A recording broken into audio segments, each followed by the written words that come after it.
everyone, Trace here. So I'm continuing with the Maybe Made It Design Team Layer It Up Challenge.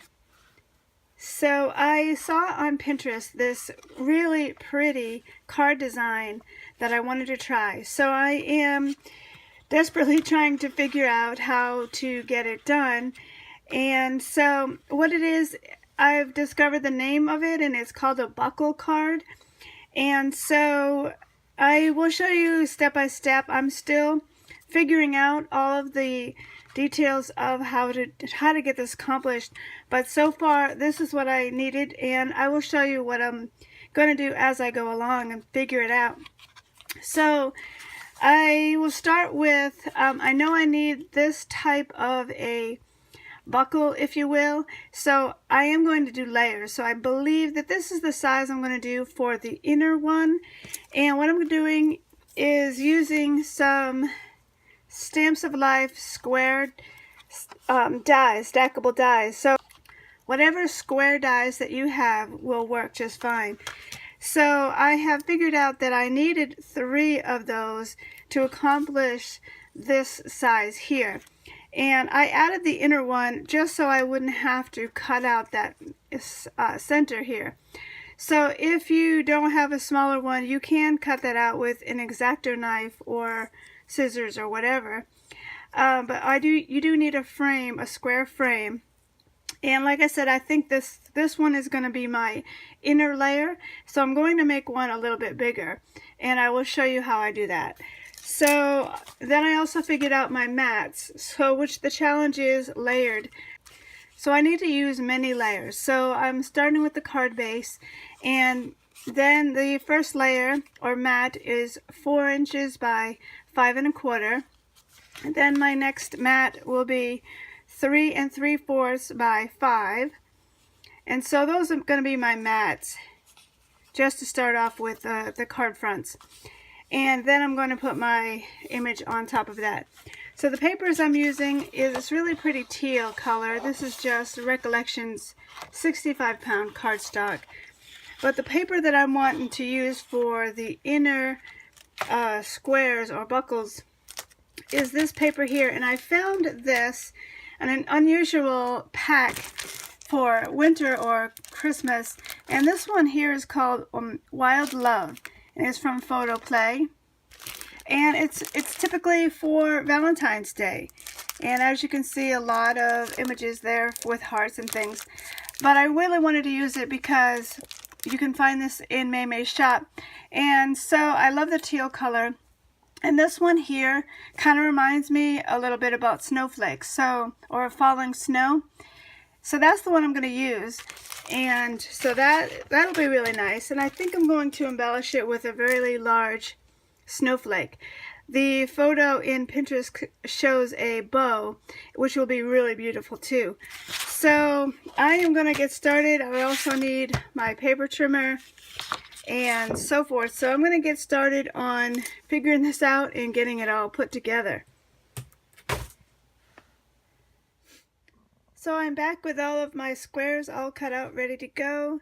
It took a little bit to figure out the dimensions and things, but I did figure that the inner part has to be about the same and wide enough for your inner card or strip here, whether it's ribbon or whatever you use, but it has to be able to weave in that inner square. So it has to kind of be pretty wide for all of them. So for the last panel, or the smallest panel that I have here in white, I ran that through with my embossing folder here, the Darice Snowflake one, because I'm kind of leaning towards the snowflake theme. So that's really pretty, like how that looks. So that's the layers of panels there. So now I'm going to just glue these down here, these 2 layers together, and I'm going to go back with you and show you how to weave this inner panel through all of the squares. And also I decided for inside the card, and I don't typically do anything inside. But this one, I don't want to add any more to the front.